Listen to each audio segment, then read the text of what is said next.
Denmark has officially expanded its conscription system. Women also have to serve in the military. That's because there is no gender when it comes to national security. Today, let's take a closer look at this topic. Let's get started. Before we begin, if you want to get the fastest international news updates in Korea, please make sure to hit the subscribe button for Census Studio. Thank you.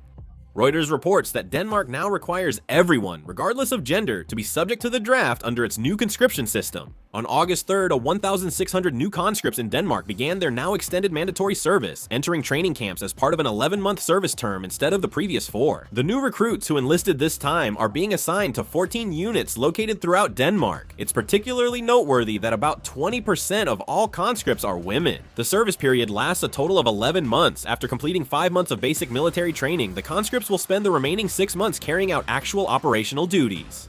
It's drawing a lot of attention that even members of the royal family are not exempt from military service. Among the list of 1,600 enlistees is Princess Isabella, who is second in line to the throne. Princess Isabella is assigned to the Guard Hussar Regiment and must complete the full 11-month service like other conscripts.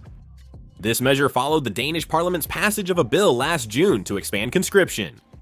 It requires women over 18 to serve in the military and increases the service period from 4 to 11 months.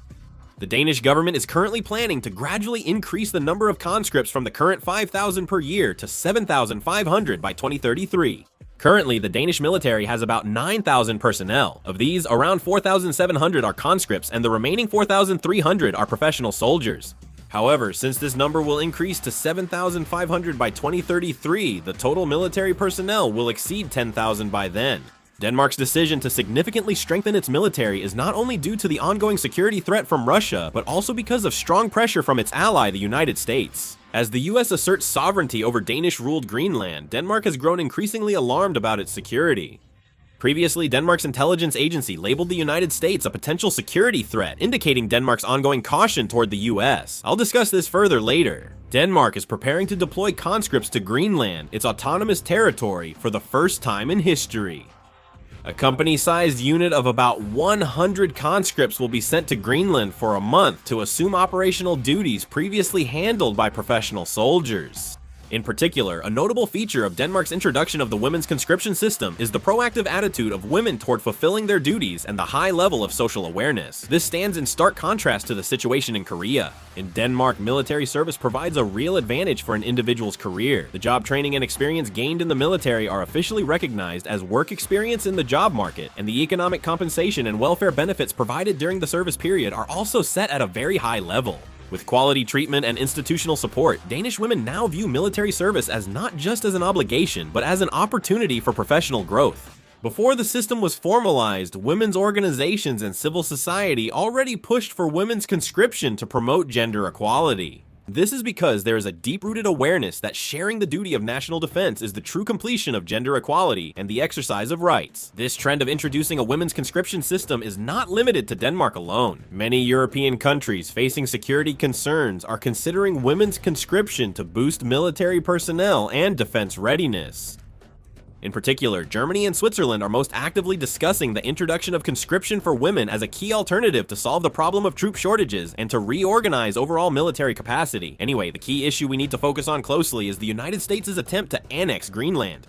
President Trump continues to insist Greenland should be American territory, causing the Danish government to feel a major security threat. According to a report by The Independent, as President Trump is strongly pushing for the annexation of Greenland, a Danish autonomous territory, under the pretext of national security, Denmark's decision to directly deploy troops to Greenland is considered to have significant political leverage.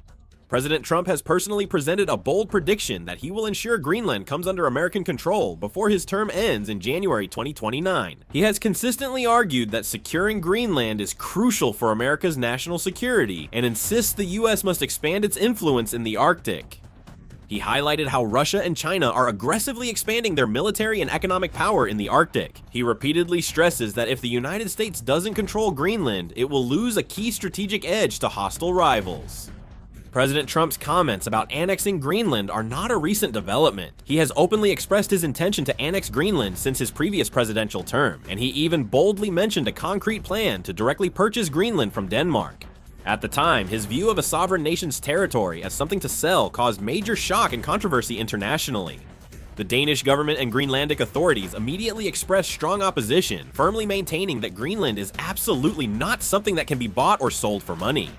However, as the United States continued to make such demands, Denmark ultimately had no choice but to strengthen its military power in order to protect Greenland. There's another key reason the Danish government chose to replace professional soldiers in Greenland with conscripts. By directly stationing conscripted soldiers in Greenland, Denmark also clearly expressed its firm intention to not tolerate any US attempt to annex Greenland. However, at the same time, a major factor was the practical military objective of fulfilling the strong requests made by NATO to the Danish military authorities. This year, NATO officially delivered a significant request to Denmark, demanding the creation of a new brigade-level unit capable of maintaining a constant state of combat readiness. In order to quickly organize a final brigade-level unit and establish a continuous combat readiness posture in line with NATO's demands, it was absolutely necessary for the military to have experienced veteran professional soldiers.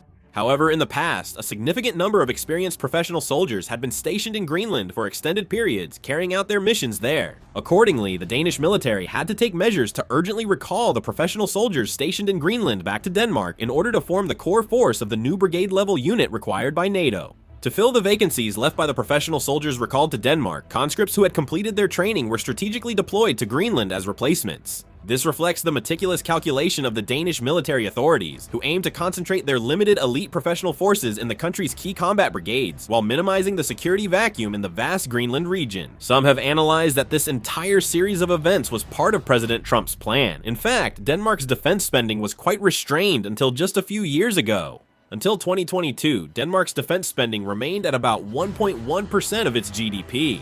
Denmark, along with Austria, along with Sweden and the Netherlands, was traditionally known as one of the frugal four in the European Union, being very cautious and restrained about allocating budgets to security and defense.